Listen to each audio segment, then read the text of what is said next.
Bonjour à vous cinq, bonjour à ceux qui nous écoutent. Un grand merci tout d'abord d'être là, ici, et d'avoir accepté de participer à ce podcast à Dubaï, sur le site de l'exposition universelle, dans le pavillon de la France, dans cet espace dédié à l'exposition temporaire, l'art de vivre à la française, un rêve à partager. C'est une promesse ambitieuse que celle de cette exposition temporaire qui est organisée par le groupe Chaloub avec son concept store dédié à l'art de vivre Tanagra, qui met en avant, et je devrais dire en lumière, puisque le thème du pavillon de la France c'est Lumière, Lumière, qui met en lumière trois marques mythiques du luxe français, Baccarat, Bernardaud et Christophe. Cette promesse, c'est évidemment de mettre en avant le patrimoine, le savoir-faire de ces marques centenaires, mais aussi de mettre en avant la modernité, l'innovation et l'audace de ces marques, de ces maisons, grâce à une mise en scène spectaculaire qui est, je dois dire, très poétique, avec une touche de bucolique et une touche d'onirique, l'aspiration au rêve. Donc vraiment une très belle scénographie. Quelques mots peut-être pour nous présenter. Honneur aux dames. Je vais commencer par Émilie Medj, qui est directrice générale de Christophe. Géraldine Dupré, qui est directrice générale de Tanagra. Michel Bernardaud, qui est le président du directoire de la maison Bernardaud. Hervé Martin, qui est le PDG de Baccarat. Et Patrick Chaloub, le président du groupe Chaloub. Et moi-même, Geoffroy Buntel, je suis très heureux d'être là à deux titres. Le premier, c'est que, en tant que chief of staff du groupe Chaloub et de Patrick en particulier, j'ai eu la chance de voir naître cette idée, de la voir grandir, se développer, mûrir, quasiment mourir à cause de la pandémie, et puis finalement renaître et finalement se concrétiser aujourd'hui. Donc je suis très heureux. Et puis aussi, en tant que président de la Chambre de commerce française à Dubaï, je suis très heureux de voir cette magnifique image de la France, des marques françaises qui est donnée ici. Voilà, la première question, elle est pour vous, Patrick. Parmi toutes les catégories dans lesquelles le groupe Chaloub est présent, pourquoi avoir choisi l'art de vivre pour cette exposition universelle ? Merci Geoffroy et merci pour cette très belle exposition. Bonjour à tous. Comme tu le sais Geoffroy, le groupe Chaloub a commencé avec l'art de vivre. Quand mes parents ont démarré notre groupe il y a 66-67 ans, c'était avec l'ouverture d'une boutique Christophe en Syrie. Et par la suite, ils ont pu introduire et Baccarat et Bernardaud. Et donc, à la source de l'existence de notre groupe, c'était vraiment l'art de vivre. Et nous sommes restés très fidèles et à ces marques et à cette mission qu'on s'est donnée d'être un peu l'ambassadeur de l'art de vivre à la française, le partenaire de marques de luxe et de l'art de vivre. Et nous avons continué à développer cette activité et ce métier au travers du temps. Donc, je pense que c'était important d'être de retour aux sources également de notre groupe. Par ailleurs, il est vrai que l'art de vivre s'est beaucoup transformé, a évolué, et que cette évolution n'a peut-être pas toujours été vue par les nouveaux consommateurs, par des jeunes consommateurs. Donc, c'était important de leur présenter cette image et de tradition et de savoir-faire, et également cette image de modernité que nous avons.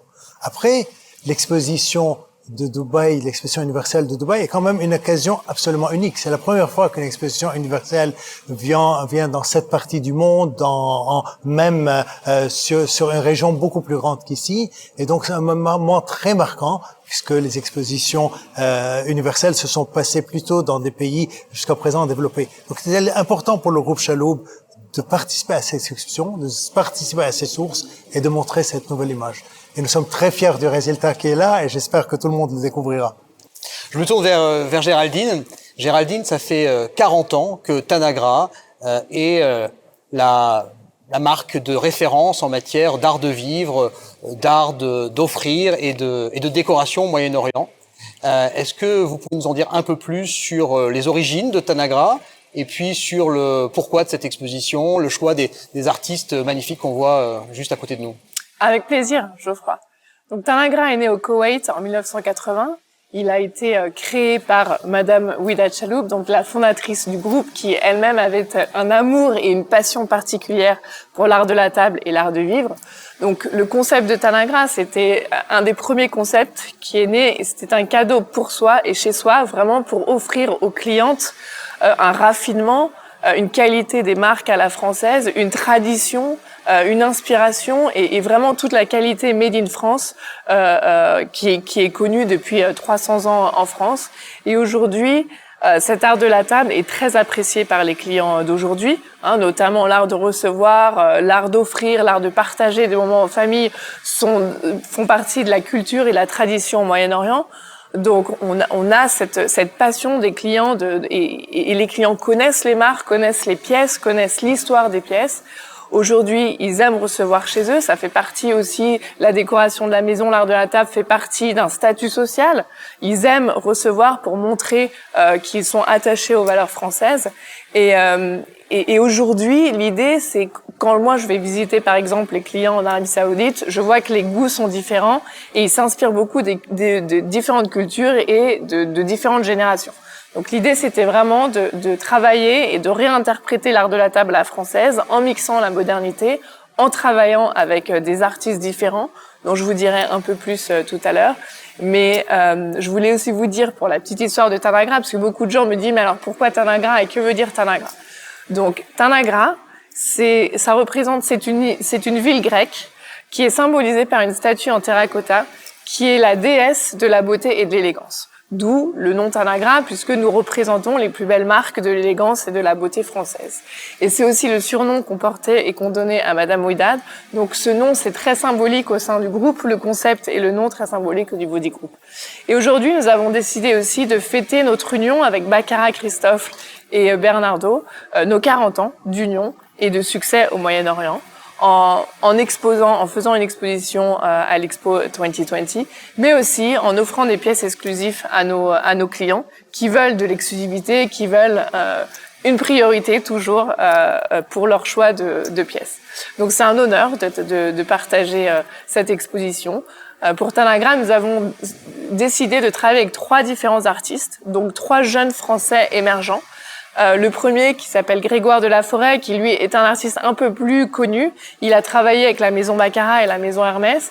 Donc lui, en fait, il a voulu travailler autour du thème Lumière et de proposer une inspiration, une réinterprétation des pièces complètement réimaginées et artistiques. Ensuite, on travaille avec Sabine Blanchard, qui est une artiste qui, elle, utilise plus des matières recyclables, donc un peu en antagonisme avec nos produits de matières premières. Et elle a voulu vraiment travailler sur l'héritage, la différence entre l'héritage et le traditionnel des pièces et la modernité dans un concept plus moderne. Et ensuite, on a Colombe Faber qui est une jeune artiste aussi, qui elle vient d'être diplômée aussi d'université et qui a voulu travailler sur le passé, le challenge entre le traditionnel et la modernité avec le passé et le futur. C'est vraiment magnifique de donner sa chance comme ça à des... Voilà, c'était vraiment réimaginer et réinterpréter l'art de la table aujourd'hui. Mais le rendu est superbe.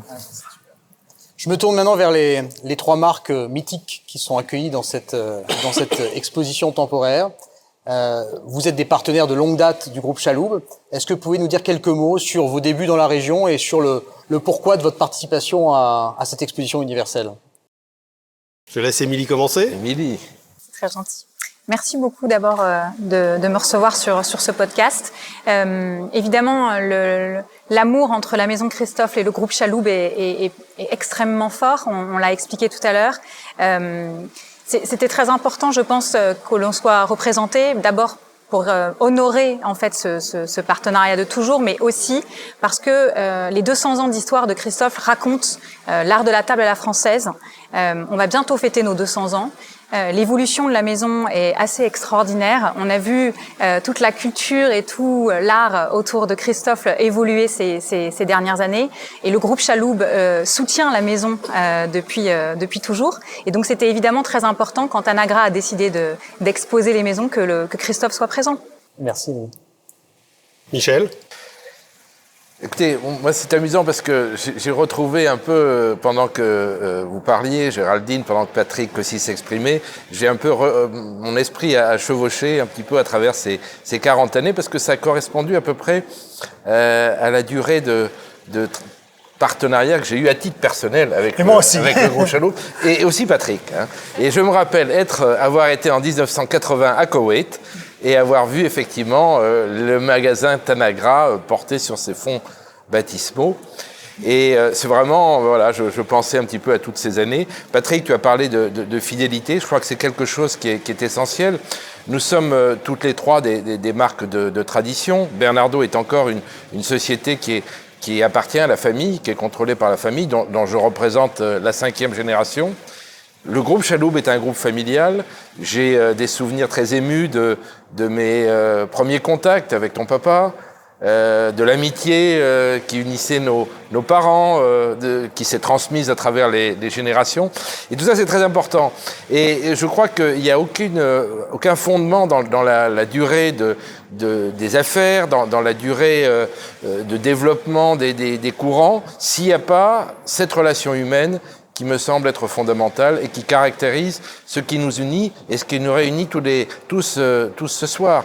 Il y a aussi des partenariats, des liens d'amitié très forts qui existent depuis toujours entre Baccarat et Bernardaud, entre Baccarat et Christophe, entre Christophe et Bernardaud, et naturellement avec le ciment formidable qui est le groupe Chaloub pour tout ça. Merci beaucoup. Hervé, à votre Merci, tour. à mon tour. Baccarat a évidemment une très longue histoire qui a été souvent associée aux expositions universelles. On a démarré dès la première qui a eu lieu à Paris au 19e siècle, en 1855.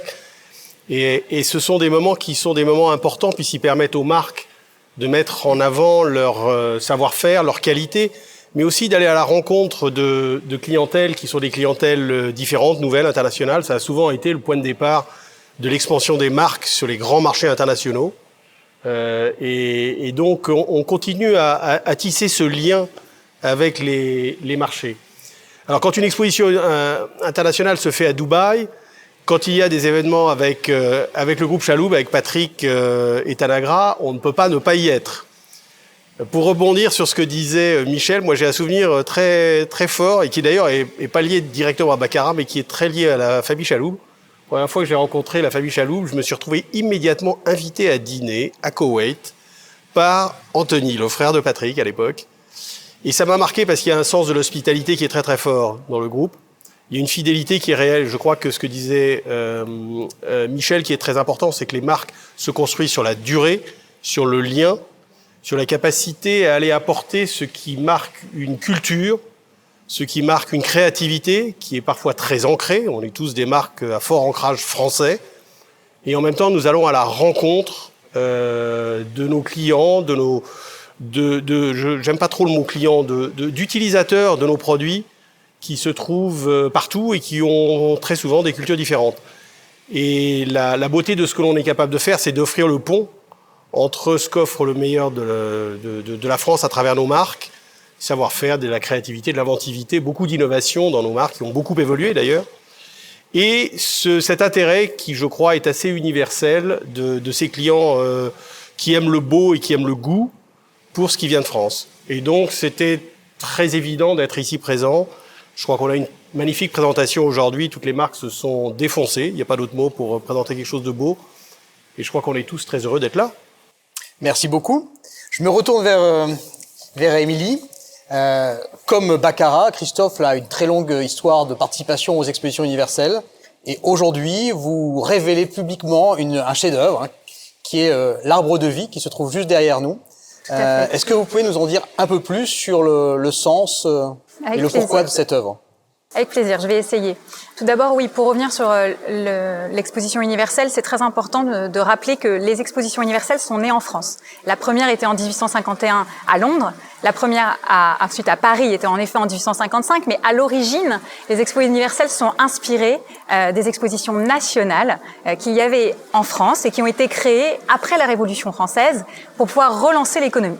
Et Christophe l'a gagné 2 expositions universelles, mais a été présenté à chaque exposition universelle jusqu'à la Seconde Guerre mondiale. Et c'est vrai que non seulement il était présent à chaque fois, mais en plus Charles Christophe était un réel visionnaire.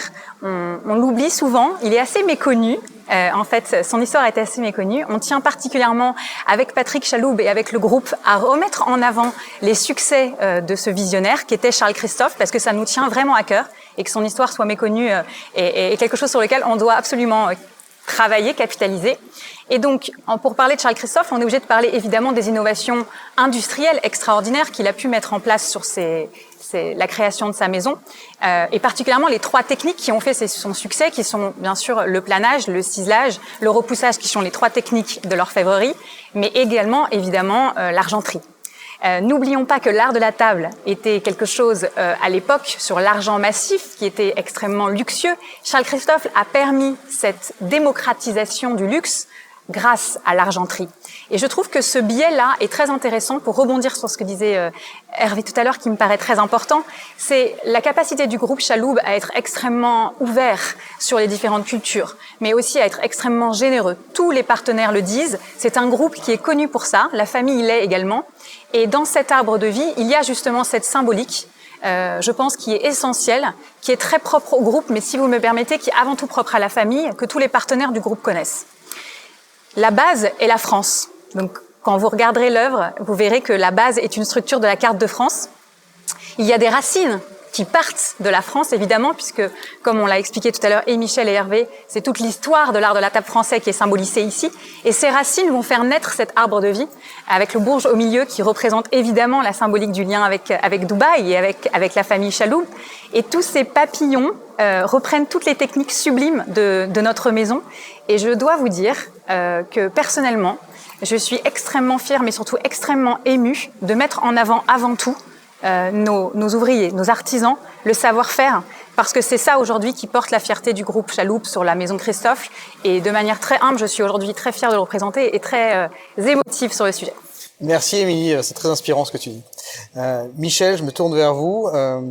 La maison Bernardaud est très connue pour sa porcelaine, mais aussi pour son innovation, et le partenariat que vous avez noué avec Jeff Koons en témoigne. Est-ce que vous pouvez nous en dire un peu plus sur ce partenariat? Alors, d'abord, c'est un peu dans les gènes, dans l'ADN de la maison, hein, puisque on va fêter notre 160e anniversaire dans 2 ans, en 2023. Je me sens beaucoup plus vieille que vous, du coup. Mais, écoutez, pour une fois, je suis le petit jeune. J'étais le petit jeune il y a 40 ans quand j'étais à Koweït. Je sais pas comment on prend, en fait. Mais écoutez, ne vous inquiétez pas, il y a un plus vieux encore.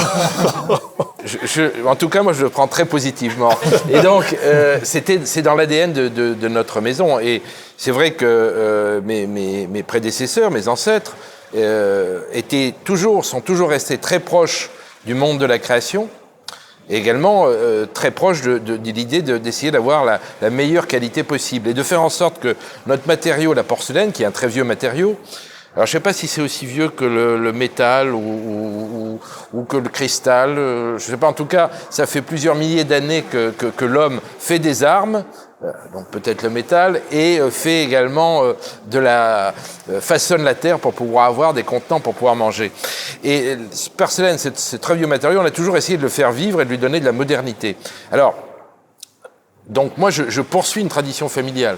Je n'ai rien amené dans cette entreprise. Je me contente, si vous voulez, de faire vivre. Tu es trop modeste, mon ami. Et de profiter des moyens modernes. Parce que c'est sûr que quand mon arrière-grand-père allait à New York, il y allait en bateau. Donc, prendre passer des partenariats avec des artistes ou des designers, c'était beaucoup plus compliqué, beaucoup plus difficile. Maintenant, on prend un téléphone, on prend un avion, on envoie un email.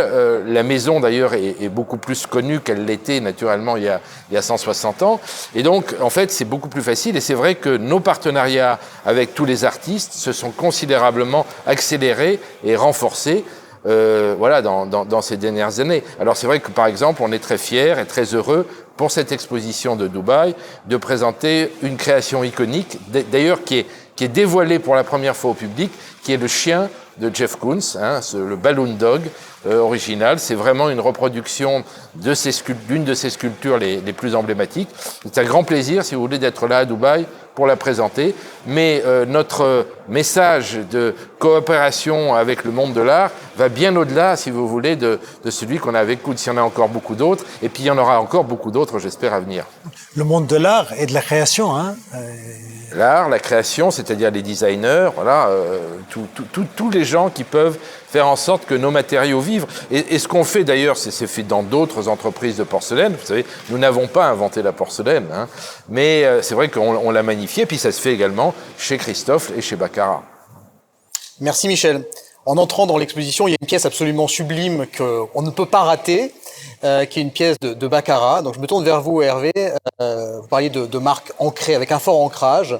Ancrage n'exclut pas l'innovation, la nouveauté, et baccarat, en faisant cette réinterprétation du Vas Médicis avec Hans van Bentum, ça s'inscrit vraiment dans cette logique d'équilibrer ancrage et nouveauté. Qu'est-ce que vous pouvez nous raconter sur cette pièce? Je pense que c'est très important de comprendre que nos marques, qui sont basées sur des savoir-faire anciens, que nous protégeons, que nous chérissons, mais qui ne sont pas les savoir-faire statiques, hein, je tiens à préciser, et je rejoins tout à fait Michel sur le fait que le monde évolue et que nous évoluons avec le monde. Et les savoir-faire que nous utilisons sont en mouvement permanent. La création de Hans van Benten, qui est une pièce absolument monumentale, 2,50 m de haut, il y a 13 000 pampis de cristal, et on m'a fait remarquer qu'il y avait une de plus, d'ailleurs c'est 13 001, puisqu'il y en a une rouge qui vient compléter et signer le produit, s'inspire d'un vase Médicis qui a été créé par Baccarat en 1909. Et en fait, on a tout à fait la dialectique et l'enrichissement permanent que nos marques, je pense à tous les niveaux, et c'est vrai pour Christophe, c'est vrai pour Bernardo, c'est vrai pour Baccarat, essayent de maintenir, c'est-à-dire de savoir où se trouve notre ADN, de savoir où se trouvent nos racines, de savoir où est la beauté de ce que nous avons pu créer, et de la réinterpréter. Ce qui est toujours très intéressant, c'est de voir comment les designers ou les créateurs rentrent en collaboration avec les marques. Hans van Benten a été très fortement marqué par ce qu'il a vu à la manufacture, mais je peux en citer d'autres qui ont été à la manufacture et qui en sortent souvent très émus. Et de ce point de vue-là, je suis tout à fait d'accord avec Émilie sur le fait que le savoir-faire de nos ouvriers est quelque chose d'exceptionnel et qu'il faut savoir le reconnaître et savoir le mettre en avant. Et Van Benten, il a rendu hommage à Baccarat, et Baccarat lui a rendu hommage à travers une pièce qui est une transposition totalement disproportionnée, dans l'esprit d'ailleurs de Van Benten, de ce vase Médicis. Moi j'y vois autre chose aussi qui est intéressant, c'est que ce vase Médicis, retravaillé par Van Benten, il est clair. C'est un vase de lumière. La lumière qui, chez Baccarat, est un élément absolument fondamental. C'est peut-être le fil rouge le plus fort de tout ce que fait la marque, la lumière. La lumière qui fait scintiller le cristal, mais c'est aussi la lumière de nos lustres, de nos lampes, de tous nos produits éclairants. Et je peux pas ne pas lier le vase XXL de Van Benten avec le lustre de Virgil Abloh, dont j'invite tout le monde à aller voir le produit qui se trouve à Dubai Mall, qui est également une interprétation modernisée d'un lustre Baccarat qui, par certains côtés, est assez atypique de ce que nous faisons. Et nous avons à nouveau un designer qui est rentré en contact avec la marque. Et on pourrait multiplier les exemples de cette rencontre entre des artistes et nos univers. Et ça nous pousse à avancer. J'ai vu récemment, Baccarat, vous savez, fête c'est les 180 ans du verre Harcourt. On a demandé à 12 jeunes designers de mode, des gens qui ont 25 ans, qui sont des figures de la mode de demain, de réinterpréter Harcourt. Ça a été absolument formidable de créativité. Et à nouveau, ils sont rentrés en contact avec la création et avec le savoir-faire de la maison. Et je pense que ce qu'on montre aujourd'hui ici, c'est que l'art de vivre à la française, c'est le résultat de cette capacité à constamment se réinventer. Et je crois qu'aujourd'hui, on a de très belles présentations et qu'on est tous très heureux de ce que l'on montre. À vous entendre, il y a vraiment un point qui relie ces trois marques, c'est l'engagement avec les artistes. C'est vraiment un point très marquant de ces trois marques et c'est vraiment très inspirant. Un dernier point et qui notamment est lié à l'arbre de vie. Cette exposition va durer jusqu'au mois de décembre, donc elle couvrira la période du jubilé, les 50 ans de la Fédération des Émirats Arabes Unis. Le Burj Khalifa est au milieu de l'arbre de vie, comme un symbole de ce lien, notamment entre le groupe Chaloub et les Émirats Arabes Unis. Patrick, qu'est-ce que signifie pour vous cette importance d'être enraciné dans la communauté locale ici? Alors, je dois remonter à l'époque où mon père est venu en 1959 aux Émirats pour la première fois. Et à l'époque, il avait rencontré Cheikh Rachid, le papa de Cheikh Mohammed. et il était en train de commercialiser, bien entendu, du baccarat, du Bernardo et du Christophe qu'il essayait de lui vendre et de vendre à Scheherazade pour leur palais. Alors la première chose, c'est que Scheherazade s'est pris d'amour pour ses produits, et depuis lors, nous sommes les fournisseurs et nous sommes restés les fournisseurs du palais royal d'Abu Dhabi.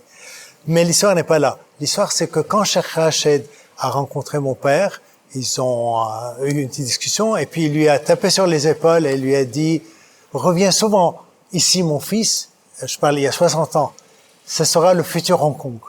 Et après, les Émirats n'étaient pas encore indépendants, et s'est créé l'Union. Il y a eu l'indépendance qui s'est faite il y a 50 ans.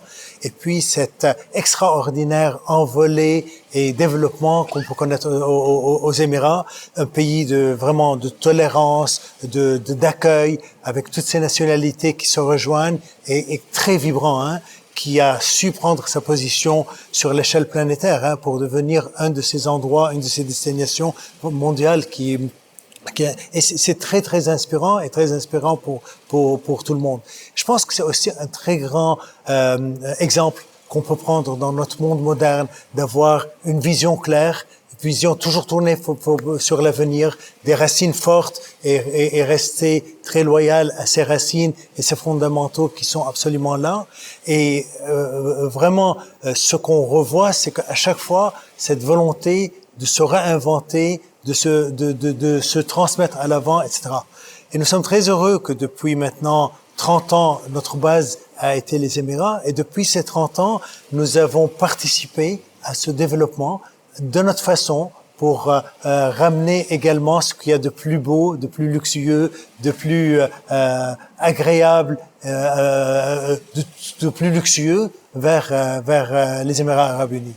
Donc c'est un moment très fort, ces 50 ans d'histoire, et vraiment un exemple qu'il y a peu de pays dans le monde qui peuvent rivaliser avec un tel développement en si peu de temps. Vraiment exceptionnel, et heureux d'en faire partie, et de ce pays, et espérant encore plus dans les 50 ans qui viennent. Merci Patrick. Je ne sais pas si certaines ou certains d'entre vous veulent ajouter quelque chose. Moi, j'aurais peut-être un commentaire, parce que nous sommes à la fin, je l'espère en tout cas, d'une période assez tourmentée pour le monde. Et je crois que c'est une période qui a permis à beaucoup de gens, en Europe, en Amérique, en Asie, de redécouvrir l'importance d'avoir une certaine qualité de vie, qualité de réception, qualité de vie sociale, puisqu'on en a été privé dans un certain nombre de cas. Et on commence à voir actuellement, d'ailleurs on a, je crois tous, le bénéfice d'une période assez fastueuse sur le plan de nos affaires, l'importance qu'a cette capacité à socialiser autour de moments de partage. Et l'art de vivre à la française, c'est aussi ça. C'est une expression de comment est-ce qu'on arrive à lier les gens autour du goût, autour du style, autour de moments qui sont des moments riches et forts. Et si on a une chose à apporter, à continuer à développer, c'est peut-être cette recherche continue de comment on va vivre demain, mieux, ensemble, en partageant des moments d'exception. Et je crois que c'est là où s'inscrit l'art de vivre à la française, et c'est ça que nous essayons, je crois, tous, de mettre en avant. J'espère que cette exposition le fait ressentir à tous les visiteurs. Merci Hervé. Sur cette note tournée vers l'avenir, il me reste à vous remercier. Si personne n'a rien à rajouter, à vous remercier. Je suis sûr que j'ai quelque chose à dire, Michel, hein, c'est pas possible. Je voulais juste te dire que le thème de l'exposition, c'est l'art de vivre, un rêve à partager. Et j'invite vraiment tous les visiteurs et tout le monde à découvrir, parce que il y a une scénographie fantastique qui a été mise en scène avec les 3 marques, les 3 maisons. Et pour moi, c'est une des plus belles expositions au sein du pavillon français et au sein de l'Expo 2020.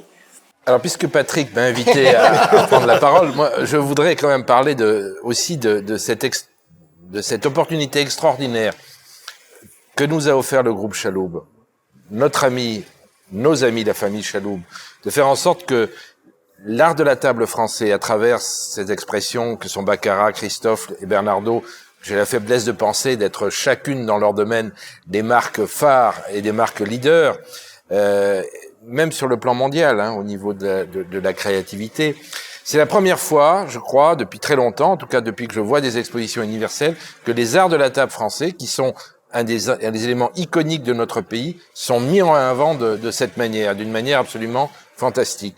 On a chacun, les uns et les autres, effectivement, participé à des expositions universelles, et c'est la première fois qu'on nous réunit tous les trois en nous mettant autant en avant. Et vraiment, je remercierai jamais assez Patrick, sa famille, son entreprise, pour cette opportunité formidable. Parce que nous sommes les représentants du Made in France, du savoir-faire in France, et c'est quelque chose qui est très important. Derrière nos entreprises, il y a des hommes et des femmes, il y a des mains, voilà, et il y a un savoir-faire centenaire qui se transmet de génération en génération et qui est magnifié et mis en scène, encore une fois, sur place à Dubaï, grâce aux efforts de notre ami Patrick. Merci Patrick. Et c'est toi maintenant qui dira le dernier mot. Pardon, tu es toujours trop gentil. Vous êtes tous très, très gentils. Mais déjà, un grand merci à toutes les équipes qui ont permis à cette exposition d'avoir lieu. À toi, Geoffroy, Ludivine, toutes ces équipes qui se sont mises au travail, à vos équipes là-dedans. C'est à eux qu'il faut remercier. Et surtout, je dirais, pour nous, c'est cette démonstration que l'art de vivre, l'art de la table et de la tradition est quelque chose qui a des racines, mais également et de la modernité. Et c'est pourquoi cette mise en scène, Géraldine, est tellement magnifique, parce qu'on arrive à voir cette modernité, ce contemporain, on tient compte de cette évolution de la façon de vivre de nos clients, donc c'est beau cette tradition que nous avons, mais c'est beau cette modernité, ce côté contemporain que nous avons. L'audace, tu as dit le mot audace, on retrouve cette audace au travers de cette exposition, et puis ce savoir-faire. Donc merci à vous tous, à Émilie, Michel, Hervé, Géraldine, vraiment superbe. Merci à tous pour votre participation à ce podcast. Merci à ceux qui nous ont écoutés et on vous invite tous évidemment à venir nombreux visiter cette exhibition exceptionnelle.